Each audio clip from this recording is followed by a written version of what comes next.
Welcome to Black and Gold Digital Edition, a behind-the-scenes look at your Pittsburgh Steelers. Hi everyone, 14 games down, 2 to go for the Pittsburgh Steelers. I'm Jay Puskar alongside Ken Urbanski and Mike Fenner. We welcome you to another digital segment for the Pittsburgh Steelers. And guys, a tough loss on primetime football. Sunday night, they lost to the Buffalo Bills. A great game nonetheless, but the Steelers, that was a game that they could have had and possibly should have had. Yeah, chances were there. The opportunities were there. They just couldn't punch it in when they had short fields and opportunistic turnovers that put him in that position, and then just turned it right back over. I think when James was in the Wildcat on the 10-yard line and the ball got lost, I think that turned the momentum of the whole game right there. Yeah, I thought the play calling was very suspect, especially the first half of play. And Mike, the defenses both played pretty well, though. Yeah, they did, but I totally agree. That completely changed the complexion of the game. That's got to be a score. That's got to be a touchdown. I mean, that's a drive you need to have.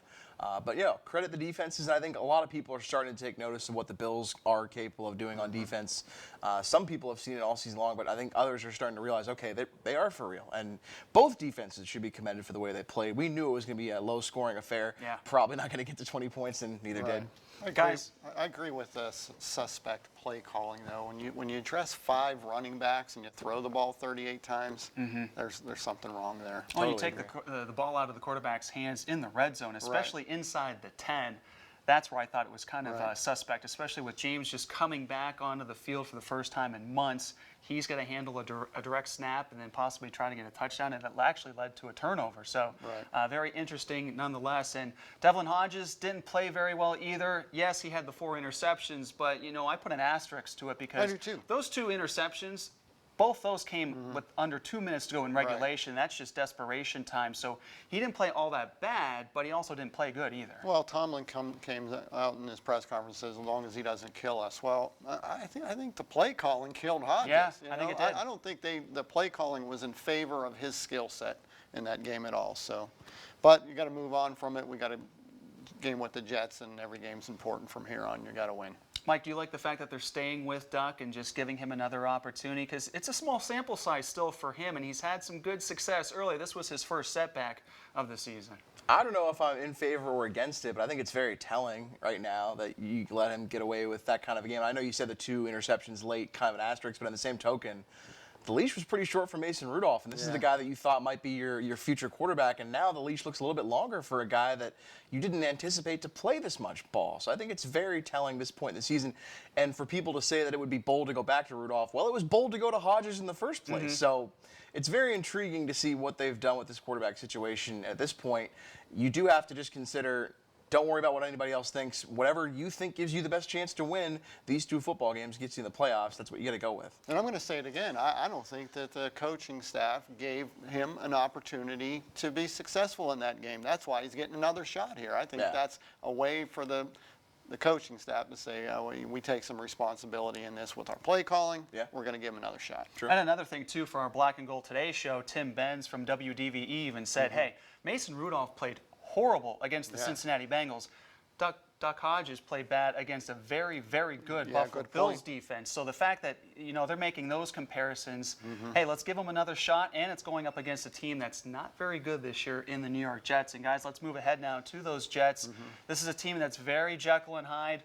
For most of the season, they're awful, but they have had a couple wins that kind of, make you go, whoa, how did they do that? And they're able to pick up a couple victories. And part of that, Sam Darnold getting more run, more experience in the lineup. Because early in the season, he obviously was dealing with mono. He was sick out of the lineup. They were dealing between Trevor Siemian, who got just obliterated by Myles Garrett and saw his season coming to an end, and then Luke Falk, a third-string guy. So the Jets obviously have had their struggles, and it hasn't just been quarterback play. But now having Darnold getting more experience, more reps, getting in there more, and it's at least given them a sign of life. But they have been inconsistent. You look at their receivers too. Demaryius Thomas has seen his career just fall flat. Jamison Crowder's just okay. It's like they have a couple guys that could and maybe should be a little bit more productive, but they just haven't found the rhythm of the flow. And you wonder what Adam Gase's future is like, because it just doesn't look like the vision that he had. Yeah.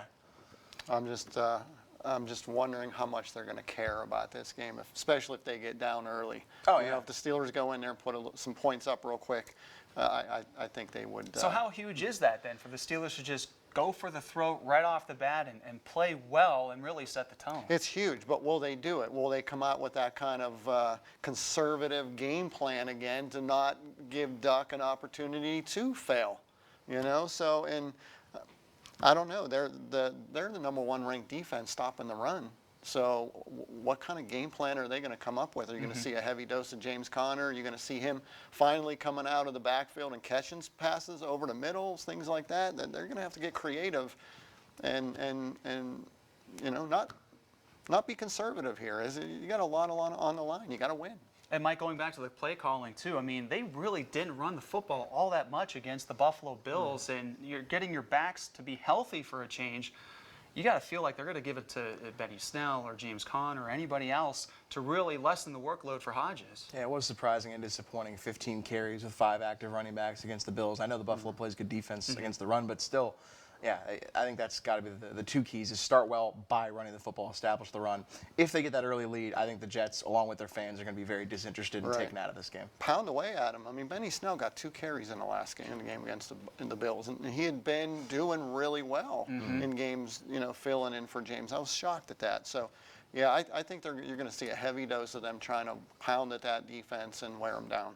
It's a very cliche term, but is this a trap game, knowing that they still have to win out, but they also have the Ravens on the horizon? If it was earlier in the year, maybe, Right. but at this point, it's just you know what's on the line. It's desperation now, right? So, but I just don't want to see a repeat of a scenario last year, standing on the field with players watching the big screen, you know, to see your playoff hopes evaporate before your eyes. They got to go in there and take care of business. They're the better football team here.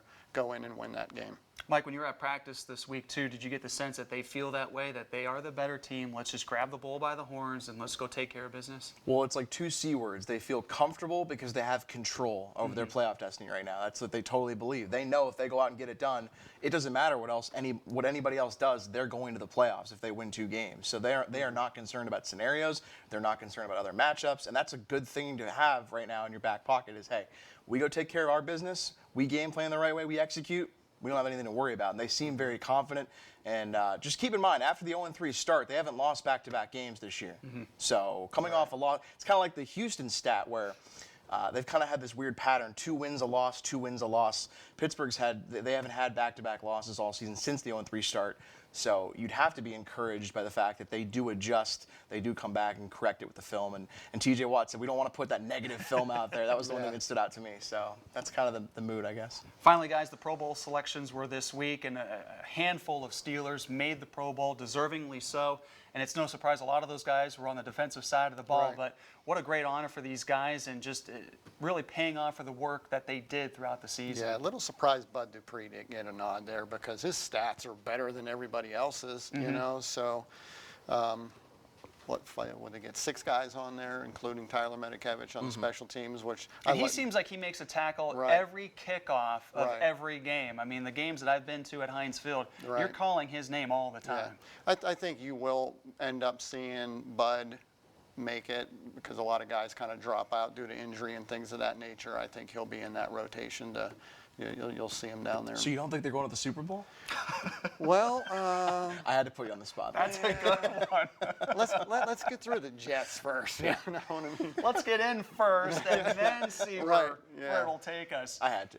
And Mike, just as far as the Pro Bowl selections, who really stood out for you that, you know what, there was an automatic slam dunk that they should have gotten? TJ Watt, no doubt about it. I mean, this guy's going to be likely the AFC Defensive Player of the Year. At least I think that'd be my vote right now. And yeah, he's been dynamite. He's been lights out. But he even credits Bud Dupree, like Kent says. I mean, Right. not a lot of people have taken notice yet, but this guy's going to start to get that recognition as we move forward after this season. I feel like in the next couple of years here, he's going to be another one of those household names, and he's starting to become one of those household names. Do you think Minkah Fitzpatrick getting in justifies that trade? Oh, absolutely. I think just what he's done in the body of work in the first few weeks that he was with the Right. team. And I really think it's changed the personality of this defense. I think Sure. it really has, because now the guys up front, they can be in attack mode because they know that Right. back end of the defense is going to be just as good. And you know what? I even think Joe Hayden's career has taken a step back to where it used to be when he was in Cleveland. So Right. he's had a really good year too. But I think that trade has been very justified throughout the course of the season, no question about it. I do as well.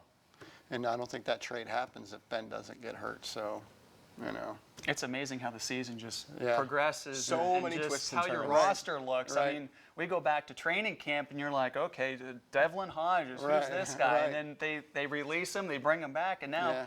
here we are, week 16, and he's starting for them. So Yeah. it's been quite the In roller meaningful coaster. games. Yeah, I remember at camp when I was looking at Hodges, I'm like, I'm not even shooting that guy a lot. Maybe get a couple just in case, and here he is. Feels It's like amazing. 2 years since Josh Dobbs has been on the roster. Right. Yeah, seems like forever. All right, guys. Well, thank you so much. Happy Christmas. Same to you. Merry Christmas. Merry Happy Christmas. holidays. Got to be politically correct, and we make those statements. But anyways, enjoy the game this week against the Jets. We'll talk to you one more time, possibly playoff scenarios as well for the Steelers. But once again, I'm Jay Puskar. He's Kent Urbanski and Mike Fenner. Have a great weekend, and we'll talk to you soon. Thanks for watching. Join us again next week for Black and Gold Digital Edition.